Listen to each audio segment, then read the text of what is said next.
મિત્રો, ધોરણ 9 વિષય ગણિત પ્રકરણ 1 સંખ્યા પદ્ધતિ એનો સ્વાધ્યાય 1.5 જોઈએ. એનો પહેલો પ્રશ્ન છે, નીચે આપેલ સંખ્યાઓનું સમય અને અસમય સંખ્યાઓમાં વર્ગીકરણ કરો. મિત્રો, અહીં આપણને સંખ્યાઓ આપેલી હશે તો ક્યાંક આપણે સરવાળા બાદબાકી ગુણાકાર ભાગાકાર સાદુરૂપ પણ આપવું પડશે જો શક્ય હોય તો. ના હોય તો કંઈ આપવાની જરૂર નથી. 2 - √3 જેમાં 2 સમય છે, √3 અસમય છે. તો આપણને ખબર છે કે આ બંનેનો સરવાળો બાદબાકી કશો થઈ શકે નહીં. તો આ જે સંખ્યા છે એ 2 - √3 એમને એમ જ રહેશે અને એ સંખ્યા કહેવાય અસમય સંખ્યા. ત્યારબાદ બીજી સંખ્યા છે 3 + √23 - √23. એટલે અહીંયા આપણે સાદુરૂપ આપવું પડશે થોડુંક.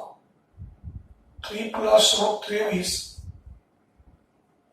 - √23 છે, કૌંસ ખોલી દઈએ તો 3 + √23 - √23 પ્લસ √23 - √23 કેન્સલ થઈ ગયા, બરાબર જવાબ મળ્યો 3. તો 3 એ મિત્રો સમય સંખ્યા છે. એટલે આપેલી સંખ્યા જે છે એ પણ સમય સંખ્યા છે. સીધે સીધું આપણે નક્કી ના કરી શકીએ, પરંતુ થોડું ઘણું સાદુરૂપ આપીએ તો આપણને ખ્યાલ આવે કે આપેલી સંખ્યા સમય છે કે અસમય છે. ત્યારબાદ ત્રીજી સંખ્યા છે 2√7/7√7. તો અહીંયા √7 ઉપર નીચે કેન્સલ થઈ જાય, બાકી વધે 2/7 જે આપણે જાણીએ છીએ મિત્રો સમય સંખ્યા છે. ત્યારબાદ ચોથી સંખ્યા છે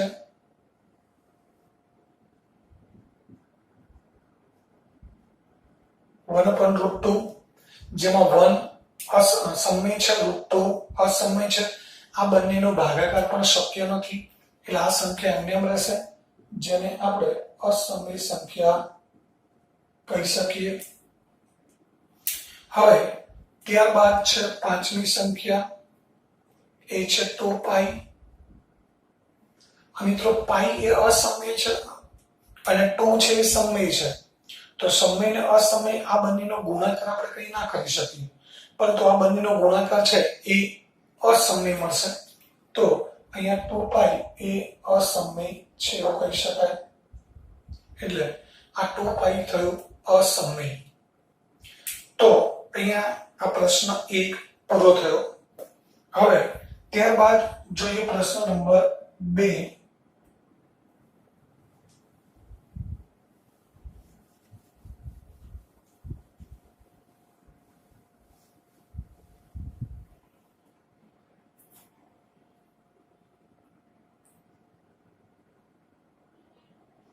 મિત્રો પ્રશ્ન 2 છે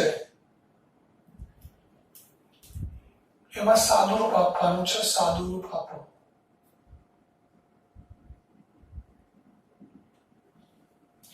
પહેલું છે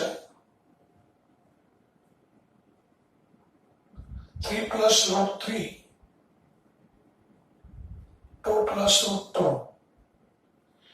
તો હમણાં મિત્રો કેટલાક મુદ્દા આપણે ચર્ચા કરી હતી કે આપણે જે વિસ્તરણ ભણી ગયા છીએ 8મા ધોરણની અંદર વિસ્તરણની રીતો એનો જ ઉપયોગ કરવાનો છે. કે ચારે ચાર પદો અલગ છે એટલે આપણે આ જે વિસ્તરણનો ઉપયોગ કરતા હતા a + b * c + d આનો ઉપયોગ કરવાનો છે.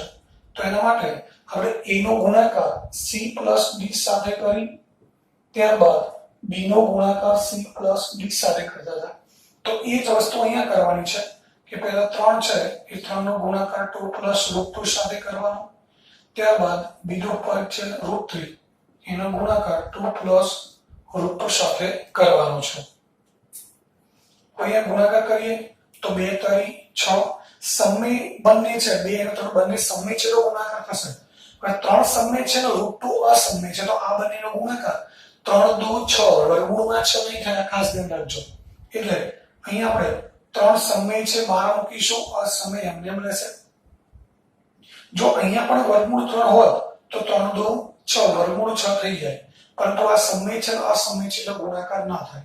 એ રીતે અહીંયા √3 × 2 એટલે 2√3 સમયને હંમેશા આપણે આગળ લખીએ છીએ, અસમય √3 પાછળ લખવાનું. હવે બંને અસમય છે, √3 અને √2 બંને, તો બંનેનો ગુણાકાર થશે, બંનેનો ગુણાકાર થાય √6. મિત્રો આટલું થયા પછી આપણે એ ચેક કરવાનું કે અહીંયા અસમય સંખ્યા √2 છે અને √3 છે, તો આગળ કઈ ન થાય. પરંતુ જો અહીંયા √2 હોય તો 3√2 + 2√2 એટલે 3x + 2x, આપણે જેમ 5x કરીએ એમ 3√2 + 2√2 એટલે 5√2 થઈ શકે. પરંતુ અહીંયા વર્ગમૂળ 3 છે તો આગળ સરવાળો થઈ શકે નહીં. હવે ત્યારબાદ બીજો દાખલો છે, એ છે 3 + √3 અને 3 - √3. તો મિત્રો આનું પણ ઇક્વેશન યાદ કરીએ. પ્રથમ પદ સમાન છે, દ્વિતીય પદ સમાન છે, નિશાની જોડી છે, તો a + b * a - b એટલે a² - b². તો બસ આ ઇક્વેશનનો અહીં આપણે ઉપયોગ કરવાનો છે મિત્રો. તો અહીંયા 3² - √3², હવે 3² 9, √3², વર્ગમૂળનો વર્ગ કરી લે, વર્ગમૂળ દૂર થઈ જાય, √3² 3, 9 - 3 એટલે જવાબ આવશે 6. હવે ત્યારબાદ ત્રીજો દાખલો છે, √5 + √2². તો મિત્રો અહીંયા a + b² a² + 2ab + b², આ ઇક્વેશનનો આપણે ઉપયોગ કરવાનો છે.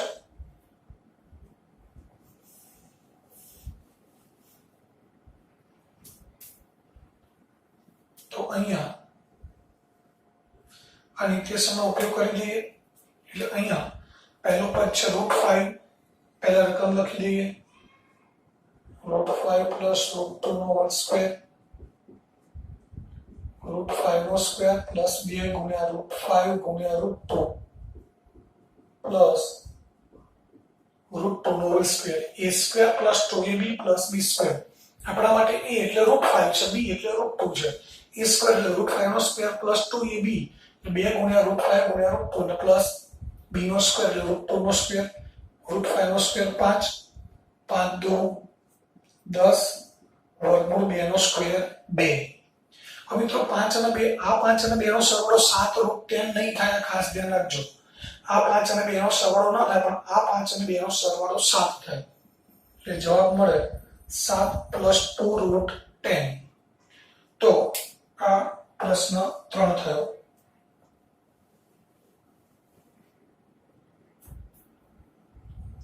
હવે ચોથો છે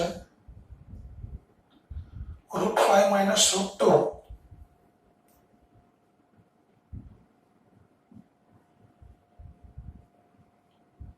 √5 + √2.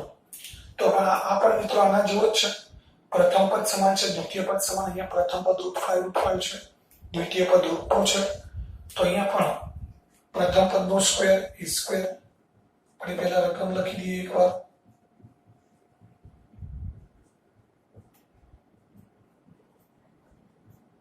√5² - √2². મિત્રો √5² થશે 5, √2² 2, 5 - 2 એટલે બાદબાકી મળશે આપણને 3.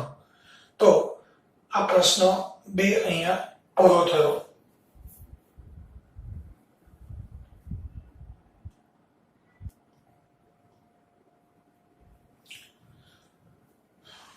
મિત્રો પ્રશ્ન 3 છે, એની રકમ છે,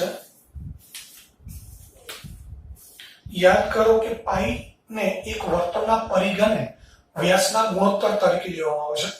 મિત્રો તમને કદાચ યાદ નહીં હોય કે પાઈ એટલે જેનું મૂલ્ય આપણે ગણતરીમાં 22/7 અથવા આશરે મૂલ્ય 22/7 ન આપ્યું હોય તો 3.14 આપેલું હોય, એટલે કે 3.14 ન આપ્યું તો આપણે 22/7 લઈએ છીએ. આ પાઈનું મૂલ્ય છે. પરંતુ હકીકતમાં જે પાઈનું મૂલ્ય છે 22/7 એ ક્યાંથી આવ્યું અને કેવી રીતે? તો કોઈ પણ આપણે વર્તુળ દોરીએ નાનું કે મોટું, એ વર્તુળનો પરિઘ શોધીએ અને એનો વ્યાસ લઈએ, એ બંનેનો ગુણોત્તર લઈએ તો ગુણોત્તર હંમેશા આપણને 22/7 જ મળે. એટલા માટે આપણે પાઈની કિંમત 22/7 લઈએ છીએ અને એનું આપણે દશાંશ સ્વરૂપ ફેરવીએ, p/q સ્વરૂપ છે, દશાંશ સ્વરૂપ લઈએ તો આપણને 3.142857 મળે, એટલે કે 3.142857 મળે, જે અનંત આવૃત દશાંશ છે. અનંત એટલે 142857 નું પુનરાવર્તન થાય છે એટલે અનંત આવૃત છે. એટલા માટે આ જે 22/7 છે એ 22/7 એ સમય સંખ્યા છે. મિત્રો ખાસ ધ્યાન આપજો, 22/7 સમય છે, પાઈની વાત નથી. એટલે પાઈ બરાબર 22/7 લઈએ છીએ, એ 22/7 અથવા 3.14 એ એક પાઈનું આસન મૂલ્ય છે. આસન એટલે આશરે કિંમત, ચોક્કસ કિંમત નથી. એનું કારણ છે કે પાઈનું ગણિતશાસ્ત્રીય શોધેલું મૂલ્ય દશાંશ ચિહ્ન પછી ઘણા બધા અંકો સુધી જુદા જુદા ગણિતશાસ્ત્રીય પાઈનું મૂલ્ય શોધેલો છે અને એ પાઈનું મૂલ્ય છે 3.14 15 92 65 35 આવી રીતે અનંત સુધી અંકો આવી જાય છે, પરંતુ પુનરાવર્તન થતું નથી. એટલે આ દશાંશ સ્વરૂપ છે એ અનંત અનાવૃત દશાંશ છે. અને અનાવૃત દશાંશ છે એટલે આપણે કહી શકીએ કે પાઈ એ અસમય સંખ્યા છે. એટલે ખાસ ધ્યાન રાખીશું, પાઈ પોતે અસમય સંખ્યા છે, પરંતુ એની કિંમત આપણે જે લઈએ છીએ 22/7, જે પરિઘ અને વ્યાસનો ગુણોત્તર છે, એ સમય નથી. એટલે કે એ અસમય નથી, એ સમય છે. તો મિત્રો અહીંયા આપણે એવું કહી શકીએ કે પાઈ અસમય છે, 22/7 સમય છે. તો પછી અહીંયા સવાલ એ હતો કે તે વિરોધાભાસી છે. વિરોધાભાસી છે એનું કારણ છે કે 22/7 એ સમય છે જ્યારે પાઈ પોતે અસમય છે. તો પછી અહીં આપણે એવું કહી શકીએ કે પાઈ માટે કોઈ વિરોધાભાસ નથી, એટલા માટે કે આપણે પાઈની કિંમત જે 3.14 કે 22/7 લઈએ છીએ એ પરિઘના વ્યાસનો ગુણોત્તર છે અને આસન્ન મૂલ્ય છે. તો એનો અર્થ આપણે એવો નથી સમજવાનો કે પાઈ પોતે અસમય છે તો પરિઘ અને વ્યાસ બેમાંથી કોઈ એક અથવા બંને અસમય હોવા જોઈએ, એવો કોઈ જરૂરી નથી. એટલે અહીંયા કોઈ વિરોધાભાસ જોવા મળતો નથી, કારણ કે અહીંયા જે પાઈની કિંમત આપણે અસમય લઈએ છીએ એ ગણિતશાસ્ત્રીય ગણતરી દ્વારા શોધેલું મૂલ્ય છે, જે 3.14 15 92 65 35 અનંત સુધી આવે છે. જ્યારે અહીંયા તમે જોઈ શકો છો આ પાઈનું મૂલ્ય છે એ 3.142857, જે 22/7 ની કિંમત છે. આપણે ગણતરીમાં 3.14 જ લઈએ છીએ બે અંક સુધી, તો અહીંયાથી બે અંક લઈએ તો પણ 3.14 આવે છે, અહીંયા પણ 3.14 જ આવે છે. એટલે ગણતરીમાં જે લઈએ છીએ એ આપણે માત્ર આસન્ન મૂલ્ય લઈએ છીએ, આશરે કિંમત લઈએ છીએ. એટલા માટે અહીંયા કોઈ વિરોધાભાસ જોવા મળતો નથી, પરંતુ એ પણ વસ્તુ ચોક્કસ છે કે પાઈ પોતે અસમય છે, પરંતુ એની જે કિંમત લઈએ છીએ આપણે 22/7 એ સંખ્યા સમય છે. પરંતુ એનો અર્થ એવો નહીં કે પાઈ એ પરિઘ અને વ્યાસનો ગુણોત્તર છે. એટલે પરિઘ અને વ્યાસ બેમાંથી એક અસમય હોવા જોઈએ એવું કોઈ જરૂરી નથી. એટલા માટે આવું કહી શકે કે પાઈ બરાબર c/d, એમાં c અથવા d એ અસમય નથી. તો અહીંયા આ પ્રશ્ન 3 પૂરો થયો. તો 3 પ્રશ્નો તમારે બંને નોટમાં લખી દેવાના છે.